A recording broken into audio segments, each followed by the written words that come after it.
Hey guys, welcome back to my YouTube channel. If you're new up in this place, my name is ntwaniengomane and I am now a qualified chartered accountant. It's official and I don't know how I feel. You know like when you've been working towards something for so long and it finally happens and you're like, oh my god, it's happened.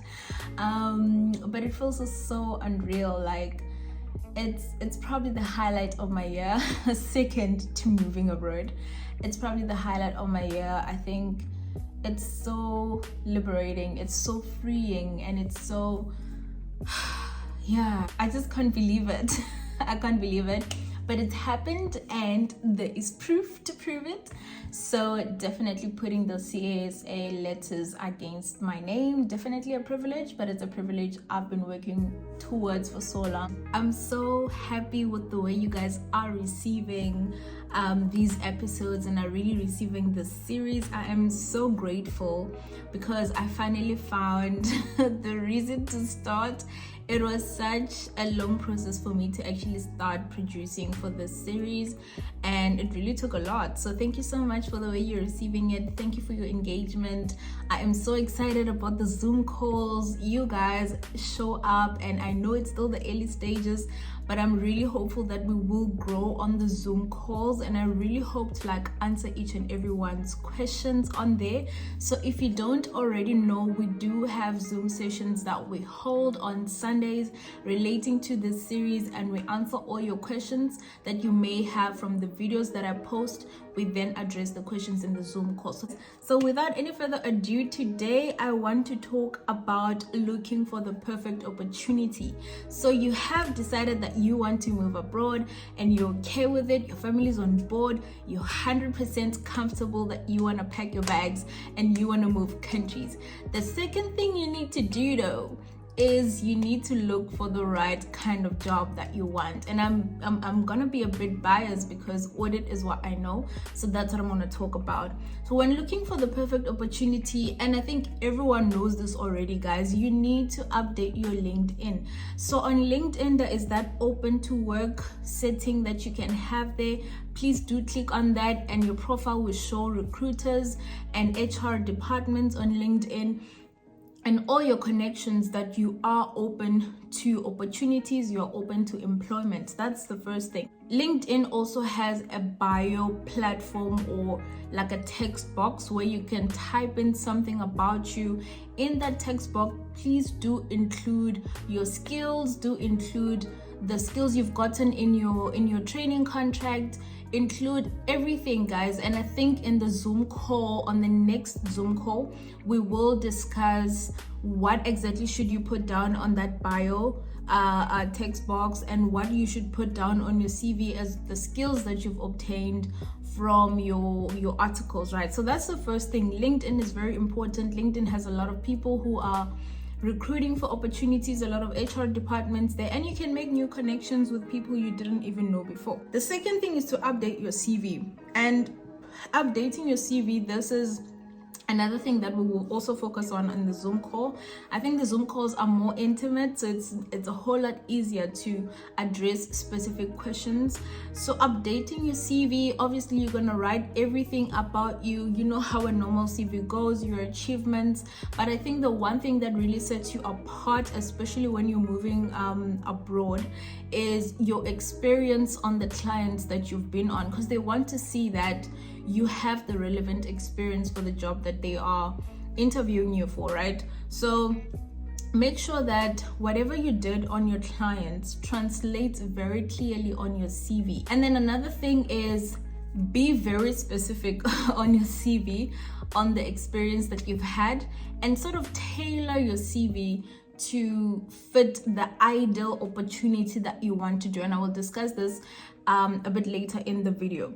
So that is updating your CV. Make sure everything is clear, it's in great font that is readable, and it sort of flows. Give a little bit of bio about yourself. You're in third year, you are looking to further your career in this department or this industry. If you have a preference, I did have a preference, and I made sure that my CV speaks real estate, or it shouts real estate from the moment you read it. And from that moment, everybody who's considering me for a job already has real estate ringing in their mind. And that's sort of how I made sure that my CV points people in the right direction in terms of the industry that I want to be in. And we'll discuss this a whole lot more in the Zoom session. So please do join us in the Zoom sessions, right? So the next point is you can approach recruiters, and this is something that my peers, when I was still looking for a job, they were a bit skeptical about, like, oh my god, what do I say? But guys, you can approach a recruiter and say, look, I am looking for an opportunity in this space. This is what I have. Is there anything that you have for me that could fulfill this criteria, right? And that is a good way. I mean, for some people, recruiters don't approach them. If you're one of those people who are not getting approached on LinkedIn by recruiters, there is no harm in you approaching the recruiter yourself. And that way, you tell them exactly what it is you need, and they're able to go out and look for that. And if they come back with something that doesn't quite meet your criteria, you have the opportunity to say no. The final point, on which I want to spend a bit of time explaining, is knowing your why and knowing what exactly you are looking for.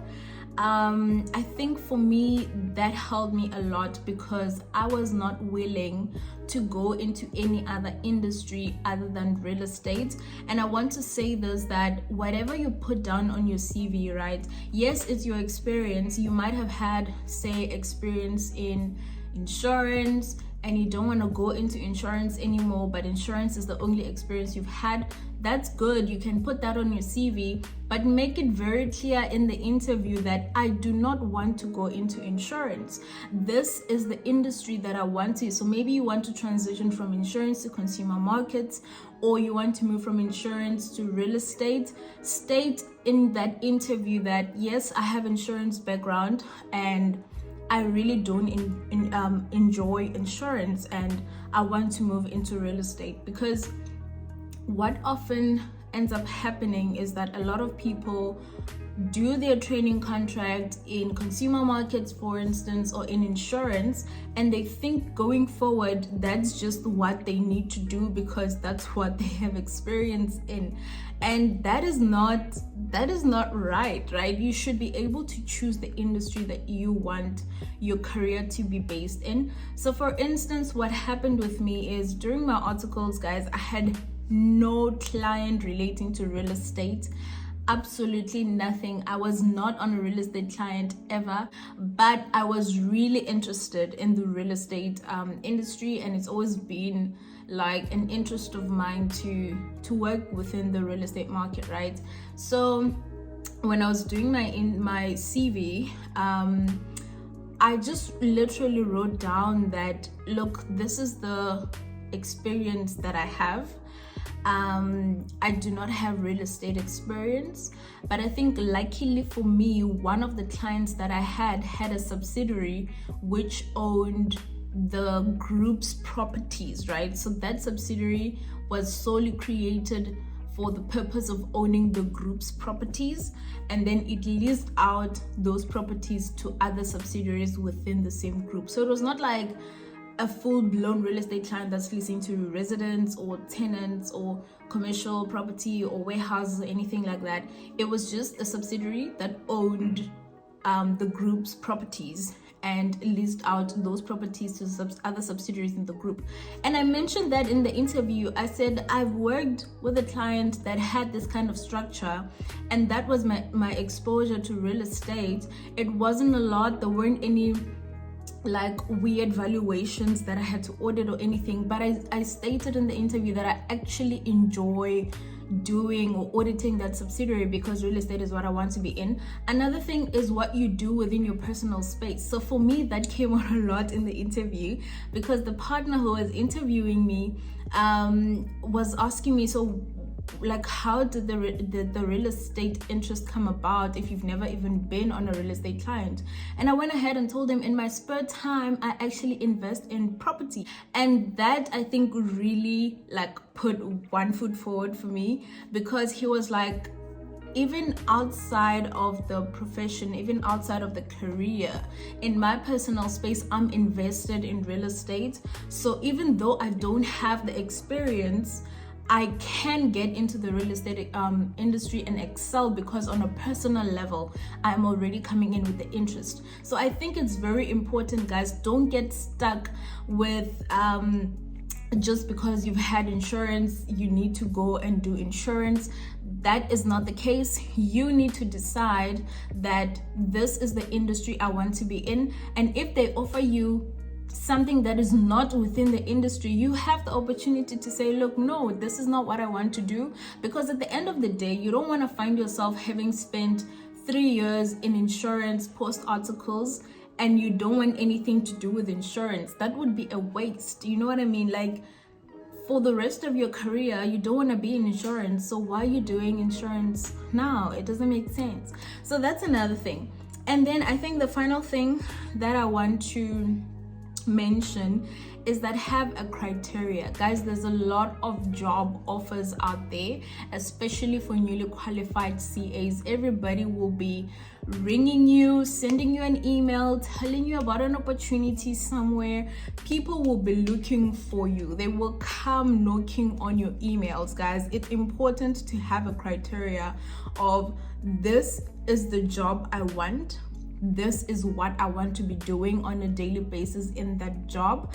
This is how much I want to earn, and this is how many hours I want to work. And that's another thing that was a criteria for me. The hours of work was very important to me, because I have worked tedious hours in articles, and I was not willing. There was no one fiber in my body that was willing to work those hours post articles, right? And I made sure that with the opportunity that I got next, I got standard working hours, and if there was gonna be overtime on those, it was gonna be paid overtime. Because there are opportunities for you to move abroad, but you find that your contract is structured in a way that they tell you you will not get paid for overtime. So for me, I am not working for free. I'm sorry. I want an opportunity that pays for overtime, right? And over and above hours, it was the work environment. And I wanted a healthy work environment. So I had to do a lot of research. I had to speak to a lot of people in that company that I was eyeing, or in that company that the opportunity is coming from, right? I need to speak to those people and find out, how are your hours, you know? How badly do you work? When you've worked late, like really, really late during busy season, how late is that? And then I needed to assess whether that aligns with what I want to do post articles. The other thing is the salary. The salary is very important. You are now a CA, full-blown, fully qualified. Ain't nobody can tell you otherwise. So you need to get compensated for the kind of skill that you're bringing to the table, especially with audit abroad, because it's a very in-demand skill, and everyone will always be willing to pay a premium for your skill. So you need to make sure that you start off on the right salary, because the salary you start off post articles determines the trajectory of your compensation going forward. So if you start lower, obviously your salary is at a lower base, and it'll take you much longer to build it up than if you start higher. Then it's much easier to keep climbing, you know what I mean? But also for me, I didn't want a trade-off of getting a very big salary and working numerous hours and tedious hours just because I earn a lot. I did actually have an offer that was offering me over R1 million when it's converted to rand. It was over R1 million, but they were working, I think, like 15-hour days. And I said no from the onset when they told me about the hours, because yes, the money is great, right? The money was amazing. I mean, R1 million, that would be great. But I was not willing to work 15-hour days because my mental health, you know, I need rest. I need time for my passion projects like this. I need time to spend and speak with my family, you know, to go out and explore. So for me, it didn't really sit well with my criteria and my goals.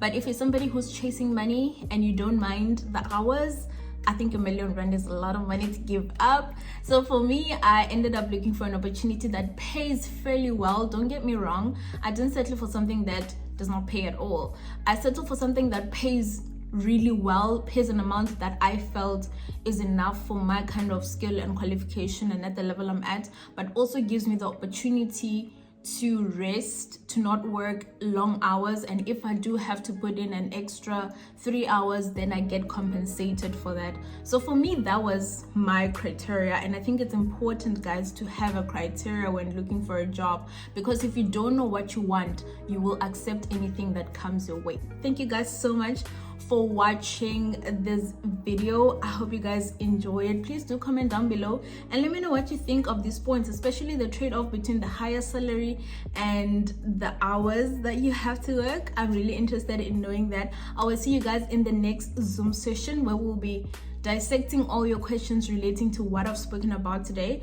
And thank you guys for watching. I will see you in the next video. Bye.